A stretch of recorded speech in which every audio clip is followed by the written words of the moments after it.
आज रविवार तर स्पेशल काहीतरी झालं पाहिजे म्हणून सकाळी सकाळी पावभाजी केली. त्यानंतर मुलांना खूप भूक लागली होती संध्याकाळी. तर तुमच्याकडे जर पहिलवान असेल ना तुमच्या घरामध्ये, तर ही रेसिपी आवर्जून करा बरं का. तर यामध्ये ना 1 चमचा तूप घातलं आणि आलं लसूण पेस्ट घातली.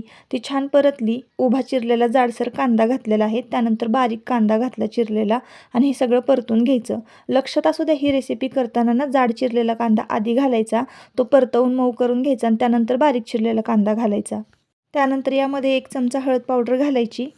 पुन्हा कांदा छान तुपामध्ये परतून घ्यायचा आणि मग त्यानंतर हे चिकन धुवून घेतलं आहे स्वच्छ, ते घालायचं आहे आपल्याला याच्यामध्ये. मस्तपैकी छान परतून घ्यायचं. परतल्यानंतर आपल्याला यामध्ये ना जाड मीठ, बारीक मीठ तुमच्या अंदाजानं घाला. तुम्हाला कसं हवं आहे, थोडंसं कमीच घालायचं बरं का.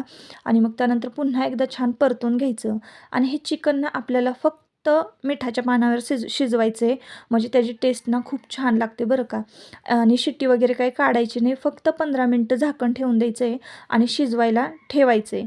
तर इतकं टेस्टी लागतं ना, लहान मुलं खूप आवडीने खातात. त्यानंतर आज संडे ना, तर एक्स्ट्राची कामं वाढलेलीच असतात. तर आज ना पीठच संपली होती म्हणून मग सकाळी पावभाजी केली होती. आता गिरण लावते आणि पीठ दळून घेते.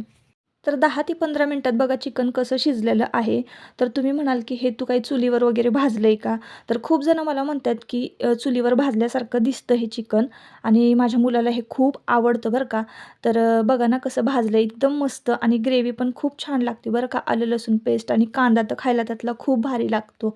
तर तुम्ही एकदा नक्की करून बघा ही रेसिपी आणि मग त्यानंतर ना आज आठवड्याच्या सगळ्या भाजीपाला भरून ठेवला आणि निवडून ठेवला. असा होता आजचा ब्लॉग. बाय.